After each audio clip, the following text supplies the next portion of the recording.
subscribe now and press the bell icon. Never miss an update.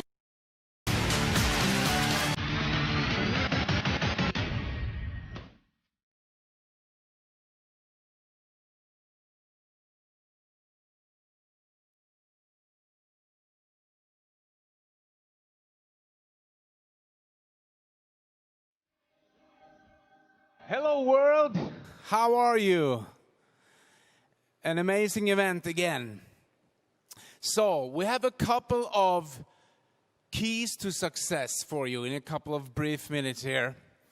And two statements. Never take instructions of someone who can't take you to the next level.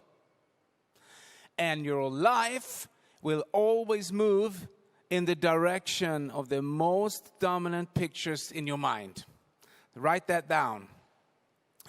So, you're working a business, and whatever we're doing in life, have you ever wondered, why is it that some people always succeed in everything, and some people never succeed, whatever they do?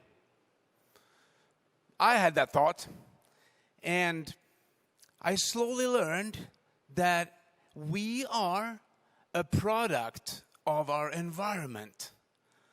So we go out in the world and we're going to do stuff, and we're still going to do stuff that we learned from the people who haven't done anything in life sometimes. Anyway, so we're a product of our environment, and it reminds me of a true story. We were home and cooking Thanksgiving dinner. My wife was doing, cooking in the kitchen, and my son was watching her, and she was preparing the Thanksgiving ham, and she was chopping off the both ends of the ham, as he usually does every year. And my son was standing and watching and said, "Mom, why are you cutting off the ends of the ham every year? I've been watching you. I see you do it every year." And my wife went like, "Yeah, I don't know. Because your grandma does it. So I do it. Let's ask her." So they call Grandma. Grandma, come in the kitchen." And Grandma come in the kitchen and say, "Grandma, why are you cutting off both ends of the ham? Because I'm doing it every year, and, Charles asked me here why I'm doing it. I'm just doing it because you are doing it every year." And Grandma said, "Well, I'm doing it because old Granny have done it for years and years and years. Let's go in and ask her." So they went in the living room, and everybody was there and going to listen. And said, Granny was sitting in the chair and said, "Granny, listen, we are out in the kitchen preparing the ham, and we're cutting off the both ends as we always do every year. And we have watched you do it. Why is it that you have done that in all years?" "Because we do it." And Granny said, "Because my oven wasn't big enough." So you see, don't repeat stuff that doesn't end up be good for you in the future. Anyway, so success is many things, but it's your mindset. How is your mind set up on? What is your mind set up on? Because if you listen to the statement that your life will move in the direction of the most dominant pictures in your mind. We all have a mind, and our mind is set up on things. And they did a study at Harvard University about worry and fear. Because why people don't succeed is because they have so much fear inside of them. They make decisions based out of fear. And this study concluded that 40% of all the fear that people have is stuff that never will happen. 40% the people go worrying about. 30% of the fear that people have is about stuff that already happened. So you can't change that already happened. And 12% is, minor sickness that never will happen. And 10% is small problems you need to solve anyway. So 92% of what people worrying about is totally pointless. 92%. So how do we get out of this? Well, we do stuff like this, events, and we have educational seminar, webinars, and trainings, and books, and you got to put something good inside your mind and start changing the way you think. Because if you don't change the way you think, things will not change. And I have a great story because we all need inspirational stuff. We need people to walk ahead and to do stuff so we can watch them and say, if he can do that or she can do that, I can do that. And I will tell you a great story. This is from true life, and I do it in honor of a friend of mine. He died many years ago, but his name was Göran Kropp. And it's so funny. I saw online some people posted something about him. He was the first guy in Sweden anyway, who climbed Mount Everest without any oxygen. Most people climb Mount Everest. I mean, only climbing Mount Everest is, totally out of the league. But he did it with no oxygen.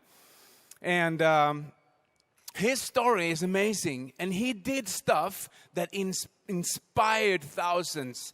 He was a speaker at events that I had many years ago before he left planet Earth, and rest in peace. Anyway, his story is amazing. So what you can do when you feel low and you have doubts and you fear and you don't know what to do, you can think about him.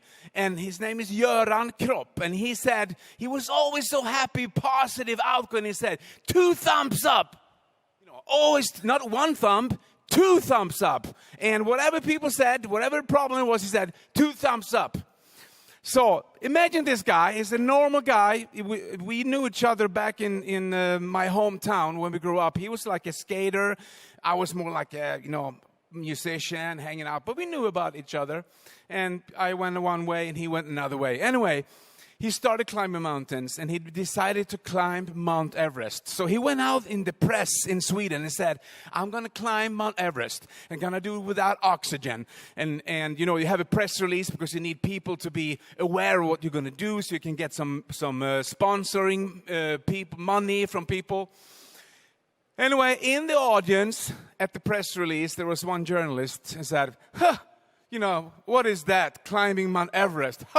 Anyone can do that, and without oxygen, who cares, So he got so upset, he said, okay, I will show you. So he decided he's going to take his bicycle and bicycle all the way from Stockholm to Himalaya, climb Mount Everest without oxygen, climb down, and bicycle back home. I get tired of thinking of taking my bike to the store. This guy is going to look at any map. Stockholm to Himalaya. You go through Europe, down to Turkey, through Iran, Iraq, Afghanistan, whatever. It's like crazy. You can't do that. But he did. So whenever you feel low and down and have fear, you say, Göran Kropp, 2 thumbs up, because he did it. I mean, how do you pack? How do you pack when you're going to go on a trip like that? From Stockholm to Himalaya, what are you going to pack? What are you going to put in it? You can't have too much because it's going to be too heavy. What kind of food, going to run out? If your bicycle breaks down, what's going to happen? It's such an enormous conquest.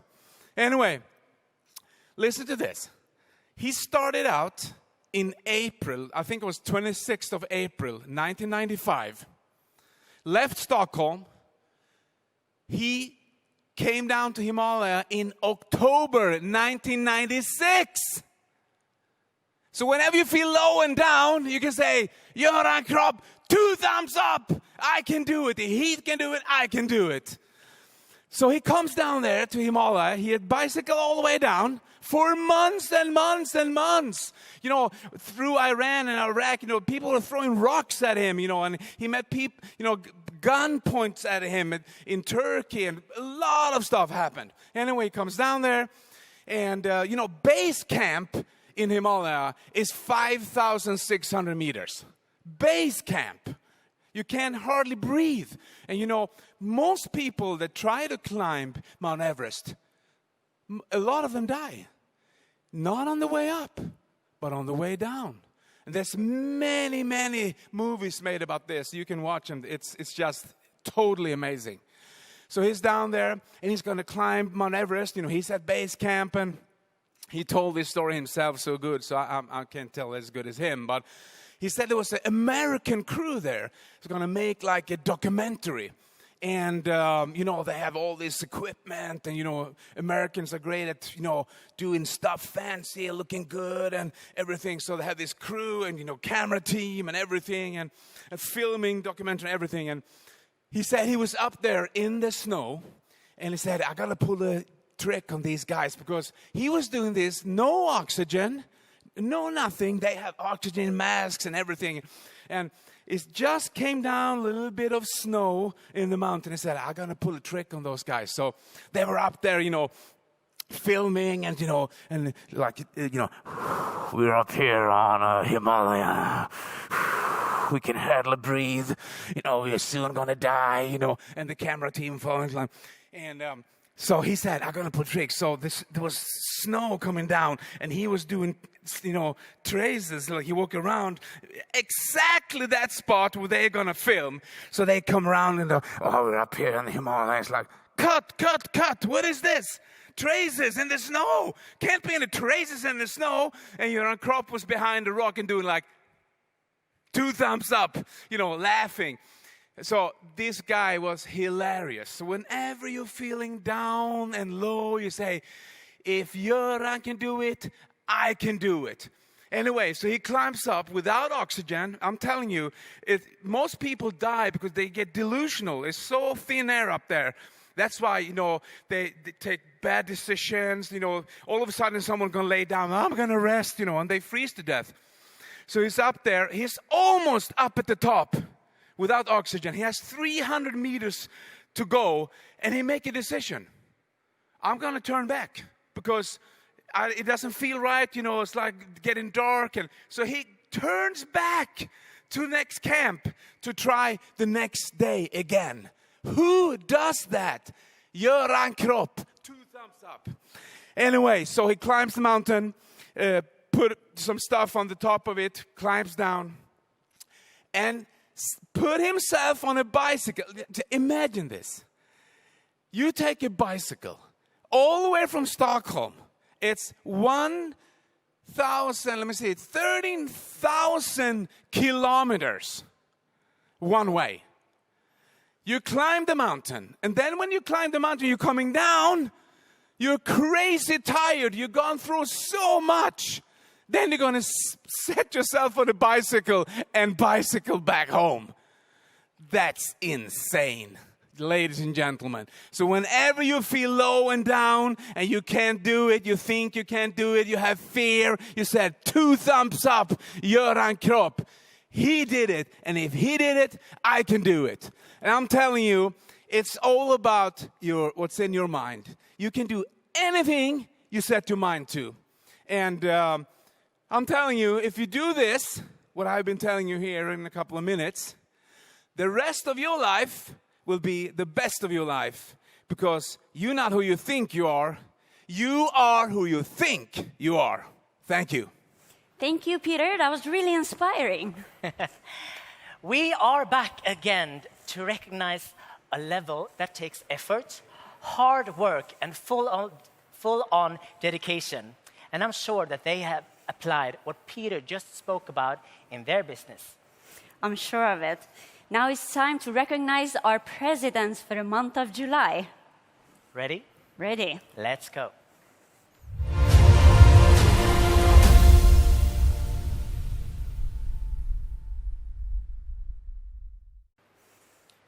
Congratulations, Queen 88. Amazing job. Happy 999. Excellent job, Lichoro. Bravo, Alicante. Applause to crowd cash flows. Excellent job. Great and now job. it's time for us to present the next level of achievement. Yes, which level is that, Nils? It's the senior president of the entire month of July. Wow, let's do it.